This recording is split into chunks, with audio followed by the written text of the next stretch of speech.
வேந்தரின் உச்சி வேளை பகல் செய்திகளுக்காக ராகப்பிரியா. பிரீதா, முதலில் தலைப்புச் செய்திகள். ஆண்டு வருமானம் 10 லட்சத்துக்கு மேல் இருந்தால் சமையல் எரிவாயு மானியம் ரத்து, எண்ணெய் நிறுவனங்கள் திட்டம்.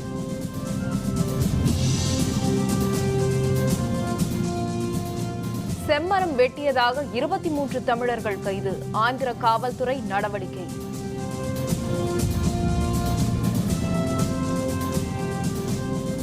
புதுக்கோட்டையை சேர்ந்த 7 மீனவர்கள் கைது, இலங்கை கடற்படையினர் அட்டூழியம்.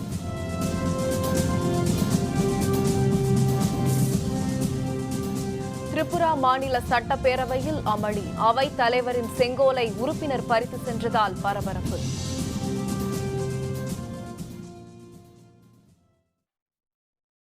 ஆண்டுக்கு 10 லட்சம் ரூபாய்க்கு மேல் வருமானம் பெறுவோருக்கு சமையல் எரிவாயு மானியத்தை ரத்து செய்ய மத்திய அரசு திட்டமிட்டுள்ளதாக தகவல் வெளியாகியுள்ளது. ஆண்டுக்கு 10 லட்சம் ரூபாய்க்கு மேல் வருமானம் பெறுவோருக்கு சமையல் எரிவாயு மானியம் ரத்து செய்யப்படும் என கூறப்பட்டது. இந்த நிலையில் ஆண்டுக்கு 10 லட்சம் ரூபாய் வருமானம் பெறுவோரின் பட்டியலை தருமாறு வருமான வரித்துறைக்கு எண்ணெய் நிறுவனங்கள் கோரிக்கை விடுத்துள்ளன. அதன் அடிப்படையில் சமையல் எரிவாயு மானியம் ரத்து செய்யப்படும் என்று தெரிகிறது.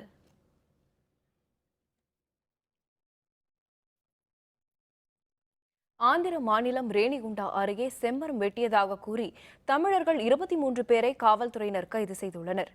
ஆந்திர மாநிலம் ரேணிகுண்டா அருகே வனப்பகுதியில் தமிழர்கள் 23 பேரை ஆந்திர காவல்துறையினர் கைது செய்துள்ளனர். அவர்களிடமிருந்து 1 கோடி ரூபாய் மதிப்பிலான 69 செம்மர கட்டைகள் பறிமுதல் செய்யப்பட்டுள்ளதாக காவல்துறையினர் தெரிவித்துள்ளனர். கைது செய்யப்பட்டவர்களிடம் விசாரணை நடத்தப்பட்டு வருவதாகவும் அவர்கள் மேலும் தெரிவித்துள்ளனர்.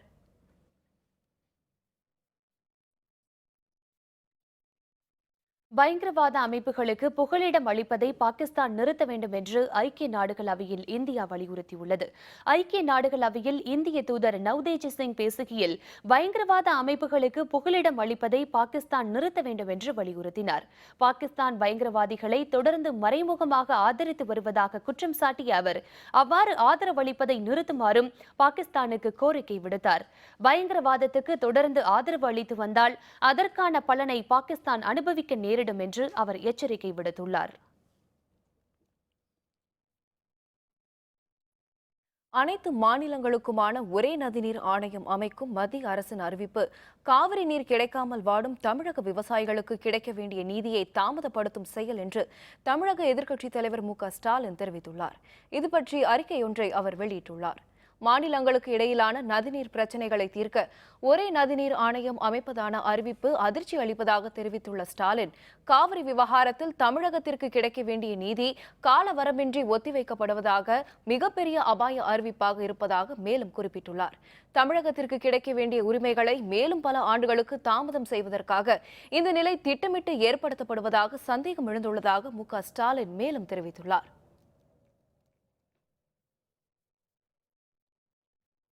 நெடுந்தீவு அருகே கடலில் மீன்பிடித்துக் கொண்டிருந்த புதுக்கோட்டை மீனவர்கள் 7 பேரை இலங்கை கடற்படையினர் கைது செய்துள்ளனர். புதுக்கோட்டை மாவட்டம் கோட்டைப்பட்டினம் பகுதியைச் சேர்ந்த மீனவர்கள் கடலுக்கு மீன்பிடிக்க சென்றிருந்தனர். நெடுந்தீவு அருகே அவர்கள் மீன்பிடித்துக் கொண்டிருந்த பொழுது இலங்கை கடற்படையினர் அங்கு வந்து மீனவர்கள் 7 பேரை கைது செய்து அவர்களின் 2 படகுகளையும் பறிமுதல் செய்தனர். கைதான மீனவர்கள் காங்கேசன் துறைமுகத்துக்கு கொண்டு செல்லப்பட்டனர். இதனிடையே ஜெகதாப்பட்டினம் பகுதியைச் சேர்ந்த மீனவர்கள் கடலில் மீன்பிடித்துக் கொண்டிருந்த பொழுது இலங்கை கடற்படையினர் அவர்கள் மீது தாக்குதல் நடத்தி விரட்டி அடித்ததில் மீனவர்கள் சென்ற படகு சேதமடைந்துள்ளது. இலங்கை கடற்படையினர் இவ்வாறு தொடர்ந்து தமிழக மீனவர்களை கைது செய்தும் தாக்குதல் நடத்தியும் வருவதால் வாழ்வாதாரம் பாதிக்கப்படுவதாக மீனவர்கள் வேதனை தெரிவித்துள்ளனர். ரவிச்சந்திரன், ஜாஜான் என்பவர்கள் சொந்தமான 2 படகுகளையும் 7 மீனவர்களையும் இலங்கை அரசால் கைது செய்யப்பட்டு இலங்கைக்கு கொண்டு சென்றிருக்கிறார்கள். தொடர்ந்து எங்களுடைய படகுகளை பிடிப்பதும் பொருட்களை சேதப்படுத்துவதுமாக இந்த நிலை நீடித்துக் கொண்டிருக்கிறது. ஆகவே இந்த நிலை நீடித்துக் கொண்டிருந்தால் எங்களுடைய வாழ்வாதாரம் மிகவும் பாதிக்கப்படும். மீனவர்கள் கடலுக்குள் சென்று மீன் பிடிக்கவே முடியவில்லை. விசைப்படகை தான் பிடிக்கிறாங்கனாக்கா நாட்டு படகு மீனவர்களையும் சித்திரவதைப்படுத்துகிறாங்க, படகுகளை சேதப்படுத்துகிறாங்க. இந்தியாவுக்கு இங்கே கடல் இருக்கா, பாஸ்கால நீரில் கடல் இருக்கா இல்லையா இல்லை ஒட்டுமொத்தமாகவே இலங்கைக்கு தான் தாரபாத்து கொடுத்துருக்காங்களா என்பது எங்களுக்கு ரொம்ப அச்சுறுத்தமாக இருக்குது. உடனே இந்த மீனவர்களையும் இருக்கிற படகுகளையும் உடனே மத்திய மாநில அரசு தலையிட்டு உடனே எங்களுக்கு மீட்டு தரணும். மறைந்த முதல்வர் ஜெயலலிதா இறுதி சடங்கிற்கு நேரில் வந்து அஞ்சலி செலுத்திய குடியரசுத் தலைவர், பிரதமர், காங்கிரஸ் துணைத் தலைவர் ராகுல் காந்தி ஆகியோருக்கு நன்றி தெரிவித்து சசிகலா கடிதம் எழுதியுள்ளார். இதுபற்றி குடியரசுத் தலைவர் பிரணாப் முகர்ஜிக்கு அவர் எழுதியுள்ள கடிதத்தில், விமானத்தில் பழுது ஏற்பட்டாலும் மிகுந்த சிரமத்திற்கு இடையே சென்னை வந்து மறைந்த முதல்வர் ஜெயலலிதாவிற்கு அஞ்சலி செலுத்தியதற்கு நன்றி தெரிவித்துக் கொள்வதாக குறிப்பிட்டுள்ளார். இதேபோன்று பிரதமர் நரேந்திர மோடி மற்றும் காங்கிரஸ் துணைத் தலைவர் ராகுல் காந்தி ஆகியோருக்கும் நன்றி தெரிவித்து தனித்தனியாக சசிகலா கடிதம் எழுதியுள்ளார். சென்னை போயஸ் தோட்ட இல்லத்தில் சசிகலாவை சந்தித்து பொதுச் செயலராக பதவியேற்குமாறு அதிமுக நிர்வாகிகள் வலியுறுத்தினர். அமைச்சர்கள் KC வீரமணி, நிலோஃபர் கபில் ஆகியோர் தலைமையில் வேலூர் மாவட்ட அதிமுக நிர்வாகிகளும் நீலகிரி மாவட்ட நிர்வாகிகளும் சசிகலாவை இன்று சந்தித்தனர். பின்னர் அதிமுகவின் பொதுச் செயலராக பதவியேற்குமாறு அவரை கேட்டுக் கொண்டனர். அம்மாவை கட்சி பதவி ஏற்க சொல்லி நாங்கள் எல்லாம் மாவட்டம் ஒரு மணி தான் தீர்மானம் போட்டு எடுத்துன்னு போயின்னு இருக்கோம். இது மாவட்ட பொறுப்பில் எல்லாருமே திரிபுரா மாநிலத்தில் பாலியல் வன்முறை குற்றச்சாட்டு சுமத்தப்பட்ட அமைச்சரை பதவி நீக்க வலியுறுத்தி திரிணாமுல் காங்கிரஸ் உள்ளிட்ட எதிர்க்கட்சியினர் அமளியில் ஈடுபட்டனர். திரிபுராவில் மார்க்சிஸ்ட் கம்யூனிஸ்ட் கட்சி தலைமையிலான ஆட்சி நடைபெற்று வருகிறது. முதல்வர் மாணிக் சர்க்கார் தலைமையிலான அரசில் வனம் மற்றும் ஊரக மேம்பாட்டுத்துறை அமைச்சராக இருப்பவர் நரேஷ் ஜமாடியா. இவர் 7 வயது சிறுமிக்கு பாலியல் தொல்லை கொடுத்ததாக எதிர்க்கட்சியினர் குற்றம் சாட்டி வருகின்றனர். இந்நிலையில் அம்மாநில சட்டப்பேரவையில் இன்று இந்த விவகாரம் எதிரொலித்தது. அப்போது திரிணாமுல் காங்கிரஸ் உறுப்பினர் சுதீப் ராய் பர்மன் உள்ளிட்ட எதிர்க்கட்சி உறுப்பினர்கள் பாலியல் குற்றச்சாட்டிற்குள்ளான அமைச்சரை பதவியிலிருந்து நீக்க வேண்டும் என முழக்கமிட்டனர். பின்பு பேரவைத் தலைவர் இருக்கை அருகே சென்ற சுதீப் ராய் பர்மன் அங்கு மேஜை மீது இருந்த செங்கோலை பறித்துக் கொண்டு அவையிலிருந்து வெளியேறினார். அவரை துரத்தி சென்ற காவலர்கள் அவரிடமிருந்து செங்கோலை பறித்து வந்து பேரவைத் தலைவரிடம் ஒப்படைத்தனர்.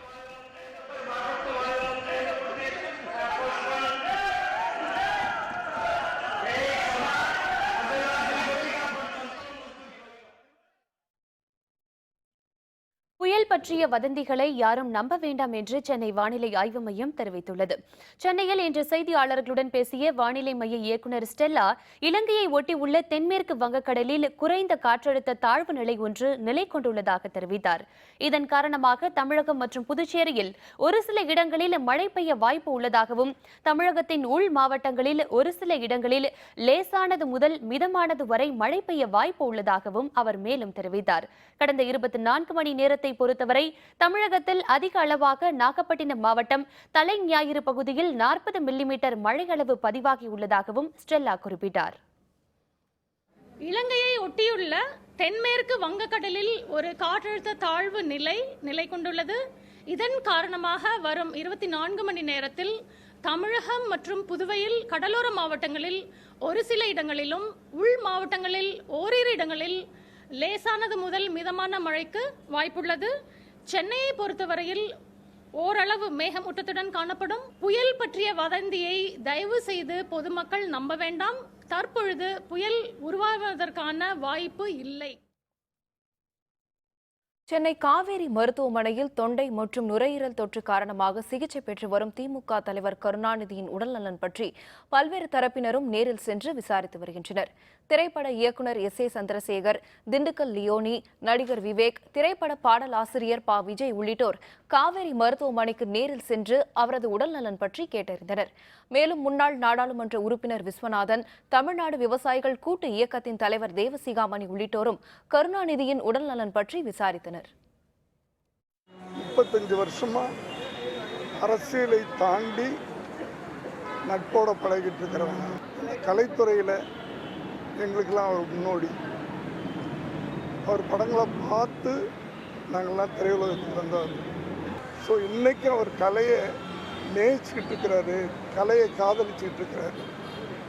ஸோ அவருக்கு எந்த வியாதியும் ஒன்றும் பண்ணாது. இந்தியாவிலேயே மிகவும் மூத்த அனுபவமுள்ள ஒரு மாபெரும் தலைவர் டாக்டர் கலைஞர் அவர்கள். அவர் விரைவில் முற்றிலும் குணமடைந்து வெகு நாட்கள் நல்ல ஆரோக்கியத்தோடு இன்னும் சேவைகளை, மக்கள் சேவை புரிய வேண்டும், தமிழ் சேவை புரிய வேண்டும் அப்படின்னு நான் வேண்டிக்கிறேன்.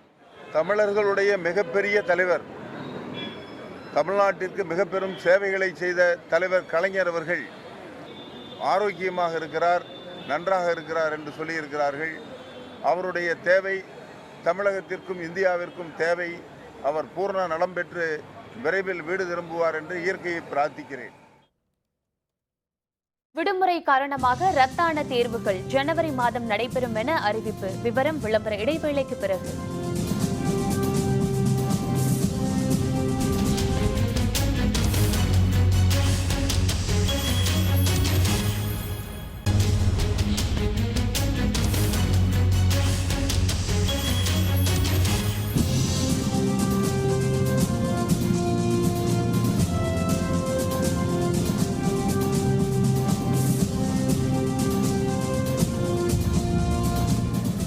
செய்திகள் தொடர்கின்றன. முன்னாள் முதல்வர் ஜெயலலிதா மறைவு மற்றும் வர்தா புயல் காரணமாக பள்ளிகளுக்கு விடுமுறை விடப்பட்டதால் நடைபெறாத அரையாண்டு தேர்வுகள் ஜனவரி மாதம் நடைபெறும் என்று அறிவிக்கப்பட்டுள்ளது. முன்னாள் முதல்வர் ஜெயலலிதா மறைவை ஒட்டி கடந்த 7 மற்றும் 8ஆம் தேதிகளில் பள்ளிகளுக்கு விடுமுறை விடப்பட்டதால் அன்று நடைபெறுவதாக அறிவிக்கப்பட்டிருந்த அரையாண்டு தேர்வுகள் நடைபெறவில்லை. அந்த 2 நாட்களிலும் நடைபெறவிருந்த அரையாண்டு தேர்வுகள் வரும் ஜனவரி 3 மற்றும் 4ஆம் தேதிகளில் நடைபெறும் என தமிழக பள்ளிக் கல்வித்துறை அறிவித்துள்ளது. அதேபோன்று வர்தா புயல் எச்சரிக்கை காரணமாக சென்னை, திருவள்ளூர் மற்றும் காஞ்சிபுரம் மாவட்டங்களில் கடந்த 14ஆம் தேதி விடுமுறை விடப்பட்டதால் அரையாண்டு தேர்வுகள் நடைபெறவில்லை. அந்த தேர்வுகள் வரும் ஜனவரி மாதம் 5ஆம் தேதி நடைபெறுவதாக அறிவிக்கப்பட்டுள்ளது. இதனிடையே தமிழகத்தில் உள்ள பள்ளிகளுக்கு வரும் 24ஆம் தேதி முதல் ஜனவரி மாதம் 1 தேதி வரை அரையாண்டு விடுமுறை விடப்படுவதாக பள்ளிக் கல்வித்துறை அறிவித்துள்ளது.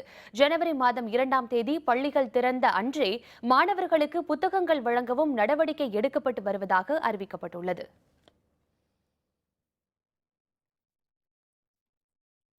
டெல்டா மாவட்டங்களில் மீத்தேன் ஷேல் எரிவாயு எடுப்பதற்கு எதிராக தென்மண்டல தேசிய பசுமை தீர்ப்பாயத்தில் தொடரப்பட்ட வழக்கில் மத்திய அரசும் தமிழக அரசும் பதில் அளிக்காததால் வழக்கு வரும் பிப்ரவரி 7ஆம் தேதிக்கு ஒத்திவைக்கப்பட்டது.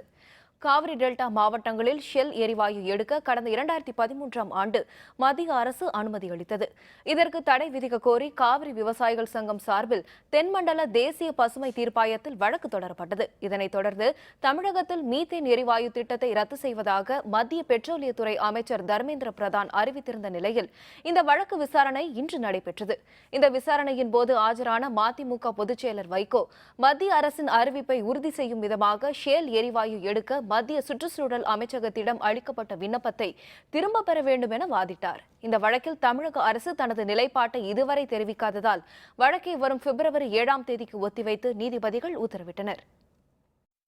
மத்திய அரசினுடைய அமைச்சர் தர்மேந்திர பிரதான் கொள்கை ரீதியாக நாங்கள் இந்த திட்டத்தை மாற்றிவிட்டோம் சொல்லாமல் நாங்கள் ஒன்றும் செயல்கேஸ் எடுக்கப் போவதில்லை என்று பொத்தாம் பொதுவாக சொல்வது ஊரை ஏமாற்றுகிற வேலையாகும்.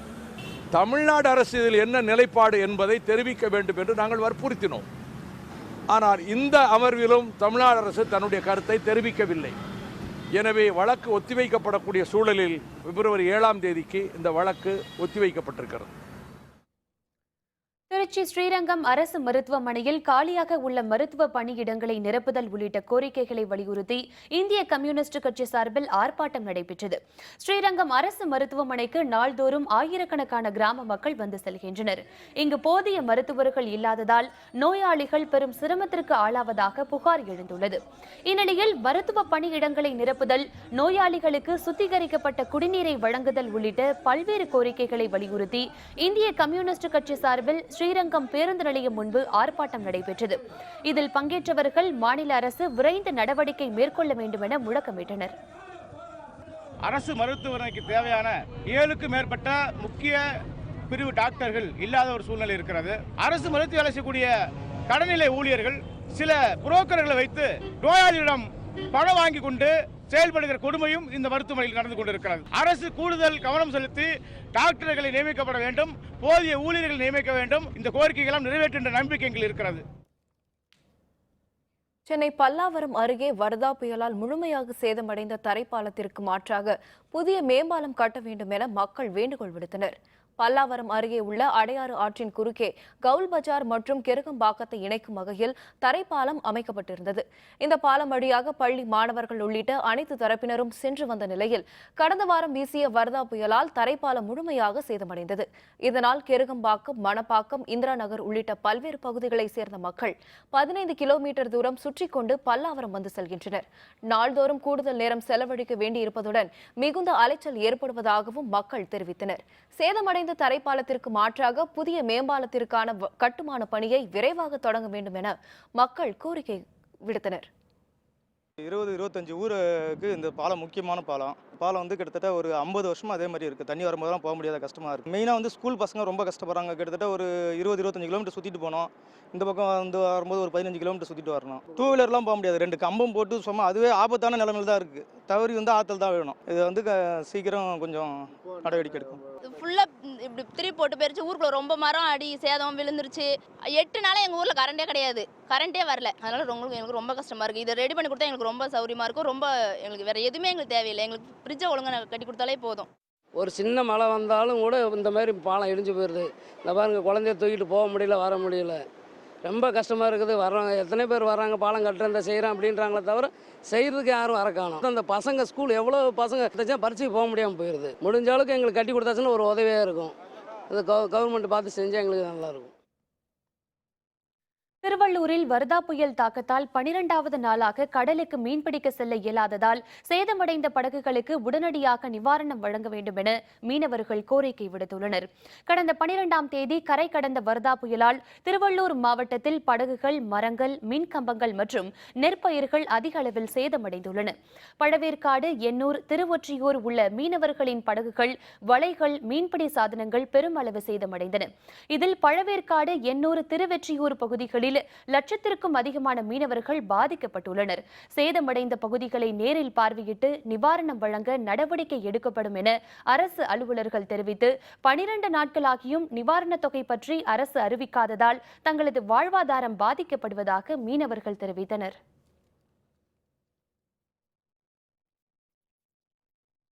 சேலம் அருகே லாரி மோதிய விபத்தில் இருசக்கர வாகனத்தில் சென்ற கூலி தொழிலாளி உயிரிழந்தார். சேலம் மாவட்டம் கக்கம்பட்டி பகுதியைச் சேர்ந்த வெங்கடேஷ் என்பவர் செங்கல் சூளையில் கூலி தொழிலாளியாக பணியாற்றி வருகிறார்.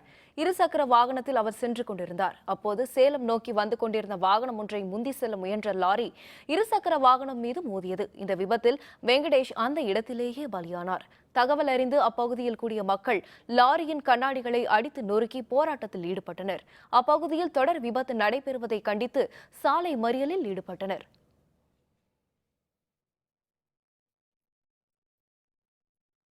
நாகப்பட்டினம் மாவட்டத்தில் வெட்டிவேறு சாகுபடியில் ஈடுபட்டுள்ள விவசாயிகள் இலவச மின்சாரம் உள்ளிட்ட மானியங்களை வழங்க அரசு முன்வர வேண்டும் என கேட்டுக் கொண்டுள்ளனர். கோவில்களில் மாலை கட்டுவதற்கும் வாசனை திரவியங்கள் தயாரிக்கவும் சித்த மருத்துவத்திற்கும் வெட்டிவேர் பயன்படுத்தப்படுகிறது. தமிழகத்தில் சில இடங்களில் மட்டுமே வெட்டிவேர் சாகுபடி செய்யப்படுகிறது. நாகப்பட்டினம் மாவட்டம் கொள்ளிடத்தை அடுத்த தில்லைமங்கலம் கிராமத்தில் 50க்கும் அதிகமான குடும்பத்தினர் வெட்டிவேர் பயிரிட்டு வருகின்றனர். இங்கு சாகுபடி செய்யப்படும் வெட்டிவேர் திருப்பதி ஏழுமலை கோவில், திருச்செந்தூர் முருகன் கோவில் உள்ளிட்ட பல்வேறு கோவில்களுக்கு அனுப்பி வைக்கப்படுகிறது. இதனிடையே நலிவடைந்து வரும் இந்த வெட்டிவேர் சாகுபடியை தோட்டக்கலைத்துறையில் இணைத்து இலவச மின்சாரம் உள்ளிட்ட மானியங்களை வழங்க அரசு முன்வர வேண்டும் என விவசாயிகள் கேட்டுக் கொண்டுள்ளனர். இந்த வெட்டிவேர் நாங்கள் இங்கே பல குடும்பங்கள் எங்கள் ஊரில் வேற எந்த விதமான வளர்ச்சியும் கிடையாது. வெட்டிவேர் சாகுபடியே நம்பி நாங்கள் வாழ்ந்துட்டு இருந்தோம். மழை தண்ணி இல்லாமல் இந்த வெட்டிவேர் சாகுபடி செய்கிறது ரொம்ப தயக்கமாக இருக்குது. அரசு எங்களுக்கு கரண்ட் வசதி, இலவச கரண்ட் வசதி, இடுபொருள், இந்த வங்கியிலேருந்து எங்களுக்கு எந்த விதமான மானியத்தோட எங்களுக்கு செஞ்சால் இன்னும் நாங்கள் சிறப்பாக இதை செஞ்சு இன்னும் சிறப்பாக இதை நடத்துவோம். ஈரோடு மாவட்டம் சத்தியமங்கலம் அருகே மேய்ச்சலுக்கு சென்ற ஆட்டை சிறுத்தை கவ்வி சென்றதால் அதிர்ச்சியடைந்த கிராம மக்கள் கண்காணிப்பு கேமராக்கள் பொருத்தி சிறுத்தையை பிடிக்க வேண்டும் என கேட்டுக் கொண்டுள்ளனர். சத்தியமங்கலம் அடுத்துள்ள போகனக்கரை கிராமத்தை சேர்ந்த ஸ்ரீதர் ஆடு மேய்க்க சென்றபோது அங்கு வந்த சிறுத்தை ஒன்று ஆட்டை இழுத்து சென்றது. இதையடுத்து அதிர்ச்சியடைந்த அவர் வனத்துறையினருக்கு இது பற்றி தகவல் அளித்தார். அங்கு வந்த வனத்துறையினர் சிறுத்தையின் கால் தடத்தை ஆய்வு செய்தனர். இதனிடையே கண்காணிப்பு கேமராக்களை பொருத்தி சிறுத்தையை கண்காணிக்கவும் கூண்டு வைத்து பிடிக்கவும் கிராம மக்கள் வனத்துறையினரை கேட்டுக் கொண்டுள்ளனர். டெய்லி வந்து இங்கே ஆடு மேய்க்க வருவாங்க. டெய்லி வரும்போது ஒன்றும் அடுத்த கண்ணுக்கு அடிபடலைங்க. அடிபட்டு காட்டை வந்து சிறுத்தை வந்து பிடிச்சிட்டு போயிருச்சுங்க. துரத்தி கல் குமிஞ்சு கல் எடுக்கும்போது வந்து நம்மளை துரத்திட்டு வந்துச்சு, பாதி தூரம் வந்துருச்சுங்க. சிறுத்தை நான் பார்த்து சிறுத்தைங்க ஆட்டோவும் எடுத்துகிட்டு போயிருக்குங்க. எங்கள் பையன் ஆடு மேய்ச்சிருந்தாங்க சார். ஆடு வந்து கல் எடுத்து வீசினாங்க சார். பிடிச்சதுனால சிறுத்தை வந்து பிடிச்சிட்டு போயிடுச்சுங்க. ஆடு வீசுனோடனே எங்கள் பையன் பயந்து போயிட்டானுங்க சார். ஆடு போடும் மொக்கையில் பிடிச்சி போயிடுச்சுங்க. போன டைம் இந்த மாதிரி தான் கட்டி வச்சுங்க சார். செனை ஆடுங்க சார். 4 தடவை குட்டியோடு பிடிச்சிட்டு போயிடுச்சுங்க சார். ஃபாரஸ்ட்கார் வந்து பார்த்தாங்க சார். திண்டுக்கல் மாவட்டத்தில் பரவலாக இன்று அதிகாலையிலிருந்து சாரல் மழை பெய்து கொண்டிருக்கிறது. இந்த மழை காரணமாக விவசாயிகள் மகிழ்ச்சி அடைந்துள்ளனர். திண்டுக்கல் நகர் மற்றும் மாவட்டத்தின் பல்வேறு பகுதிகளிலும் அதிகாலை முதல் மழை பெய்து கொண்டிருக்கிறது. பழனி, ஒட்டன்சத்திரம், வேடச்சந்தூர், நத்தம், சின்னாளப்பட்டி, கொடைக்கானல் உள்பட பல்வேறு பகுதிகளிலும் விட்டு சாரல் மழை விழுந்து கொண்டிருக்கிறது. இந்த திடீர் மழை காரணமாக விவசாயிகளும் பொதுமக்களும் மகிழ்ச்சி அடைந்துள்ளனர். ரொம்ப நாளாக ஏரியாவில் மழை இல்லாமல் எல்லாம் வறட்சியில் இருக்காங்க. ஏதோ காலையிலேருந்து சுமாராக சைட்டாக சாரல் விழுந்துட்டு இருக்கு. இதே மாதிரி கொஞ்சம் ரெகுலராக இருந்தால் கொஞ்சம் குடிநீர் தட்டுப்பாடு இல்லாமல் நல்லபடியாக இருக்கும். நாகப்பட்டினம் மாவட்டத்தில் மழை பெய்து வரும் நிலையில் 2வது நாளாக கடல் சீற்றத்துடன் காணப்படுவதால் மீனவர்கள் கடலுக்குள் மீன்பிடிக்க செல்லவில்லை. நாகப்பட்டினம் மாவட்டத்தில் வேதாரண்யம், கோடியக்கரை உள்ளிட்ட இடங்களில் காலை முதல் மிதமான மழை பெய்து வருகிறது. அக்கரைப்பேட்டை உள்ளிட்ட பெரும்பாலான மீனவ கிராமங்களில் 2வது நாளாக கடல் சீற்றத்துடன் காணப்படுவதால் மீனவர்கள் கடலுக்குள் மீன்பிடிக்க செல்லவில்லை. இதனால் படகுகள் அனைத்தும் பாதுகாப்பாக கரையில் நிறுத்தி வைக்கப்பட்டுள்ளன.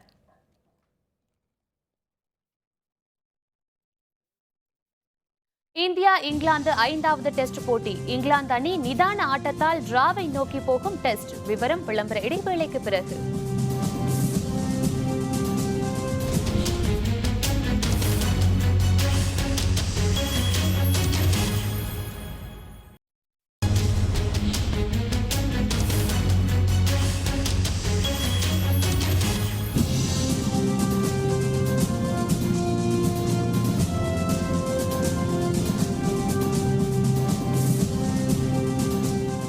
செய்திகள் தொடர்கின்றன. இனி அயலக செய்திகள்.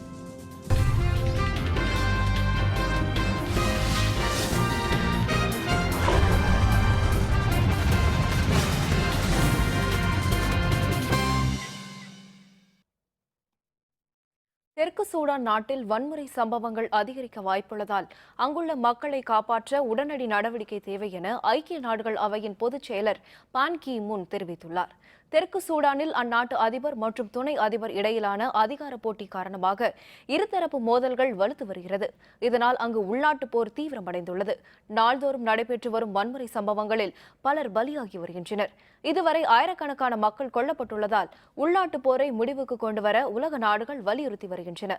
இதனிடையே தெற்கு சூடானில் தொடரும் பிரச்சினைக்கு தீர்வு காண ஐக்கிய நாடுகள் அவையின் பாதுகாப்பு கவுன்சில் உரிய நடவடிக்கை மேற்கொள்ள வேண்டும் என பான் கி மூன் தெரிவித்துள்ளார். இல்லையெனில் அங்கு மிகப்பெரிய அளவில் இனப்படுகொலை நடக்க வாய்ப்புள்ளதாகவும் அவர் எச்சரித்துள்ளார்.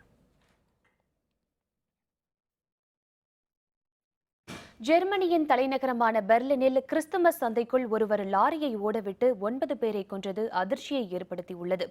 பெர்லின் நகரின் நடுப்பகுதியில் கெய்சர் வில்ஹம் நினைவு தேவாலயம் அருகே கிறிஸ்துமஸ் திருவிழாவை ஒட்டி சந்தை நடைபெறுவது வழக்கம். மர வீடுகளுக்கு அமைக்கப்பட்ட கடைகள் மற்றும் உணவகங்களில் மக்கள் வேண்டியதை வாங்குவார்கள். இந்நிலையில் போலந்து நாட்டு பதிவெண் கொண்ட ஒரு லாரி திடீரென சந்தையில் குழுமியிருந்த மக்கள் கூட்டத்துக்குள் புகுந்தது. மணிக்கு 65 கிலோமீட்டர் வேகத்தில் பாய்ந்த லாரியால் 9 பேர் பலியானார்கள். 50 பேர் வரை காயமடைந்தார்கள். லாரியில் இருந்த பயணி ஒருவரும் பலியான நிலையில் லாரி ஓட்டுநர் தப்பி ஓடினார். பின்னர் காவல்துறையினர் அவரை கைது செய்தனர். பிரான்ஸ் நாட்டின் நீஸ் நகரில் நடந்தது போல இந்த லாரி ஓட்டுநரும் தீவிரவாத தாக்குதல் நடத்தினாரா என விசாரணை நடந்து வருகிறது. Ja, so etwa gegen 20 Uhr ist hier ein Lastwagen, ein Sattelschlepper in diesen Weihnachtsmarkt am Breitscheidplatz an der Gedächtniskirche hineingefahren. Er ist mehrere Meter über den Weihnachtsmarkt gefahren und hat dabei mehrere Menschen verletzt. Und wir müssen auch 9 Tote hier beklagen. அமெரிக்க அதிபராக தேர்வு செய்யப்பட்ட Donald Trump தேர்வாளர்கள் அவையின் 270க்கும் மேற்பட்ட வாக்குகளை பெற்றதால் அவர் அமெரிக்காவின் 45வது அதிபராவது உறுதியாகியுள்ளது. அமெரிக்க தேர்தலில் குடியரசுக் கட்சி வேட்பாளராக போட்டியிட்ட ட்ரம்ப் ஜனநாயக கட்சியின் ஹிலாரி கிளின்டனுக்கு எதிராக எதிர்பாராத விதமாக வெற்றி பெற்றார். தேர்தல் முடிவு வெளியாகி 6 வாரங்கள் கடந்துவிட்ட நிலையில் அமெரிக்காவின் எலக்ட்ரல் காலேஜ் எனப்படும் தேர்வாளர்கள் அவை வாக்குகளில் 270 வாக்குகளை பெற வேண்டிய கட்டாயம் ட்ரம்பிற்கு ஏற்பட்டது. இதில் ட்ரம்பை தோல்வியடைய வைக்க முயற்சிகள் நடந்த நிலையில் தேர்வாளர்கள் அவையின் 538 உறுப்பினர்கள் நேற்று வாக்களித்தனர். அதில் ட்ரம்ப் 304 வாக்குகளும் ஹிலாரி கிளின்டன் 224 வாக்குகளும் பெற்றனர். வெற்றி பெற தேவையான 270 வாக்குகளை தாண்டிவிட்ட நிலையில் அமெரிக்காவின் 45வது அதிபராக ட்ரம்ப் வரும் ஜனவரி 20ஆம் தேதி பதவியேற்கப் போவது உறுதியாகியுள்ளது.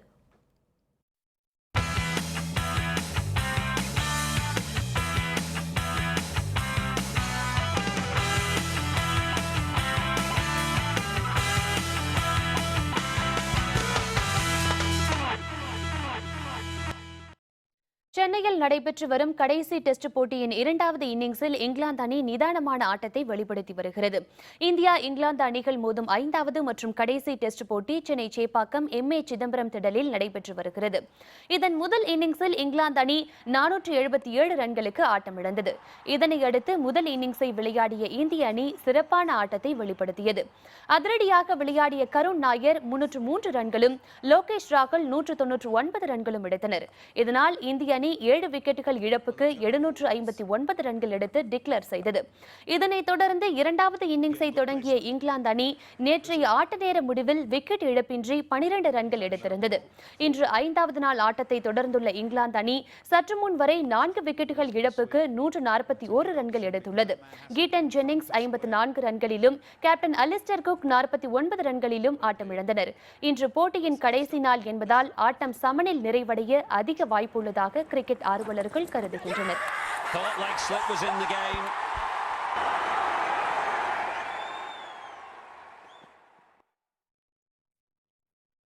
மீண்டும் தலைப்புச் செய்திகள். ஆண்டு வருமானம் 10 லட்சத்திற்கும் மேல் இருந்தால் சமையல் எரிவாயு மானியம் ரத்து. எண்ணெய் நிறுவனங்கள் திட்டம். செம்மரம் வெட்டியதாக 23 தமிழர்கள் கைது. ஆந்திர காவல்துறை நடவடிக்கை.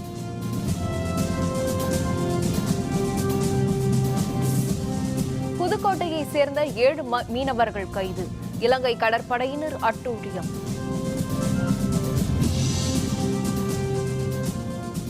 திரிபுரா மாநில சட்டப்பேரவையில் அமளி. அவைத் தலைவரின் செங்கோலை உறுப்பினர் பறித்து சென்றதால் பரபரப்பு. இத்துடன் வேந்தரின் உச்சிவேளை பகல் செய்திகள் நிறைவடைந்தன. மீண்டும் மாலை 5:30 மணிக்கு வேந்தரின் அந்திமாலை தொடர் செய்திகளில் சந்திப்போம். வணக்கம்.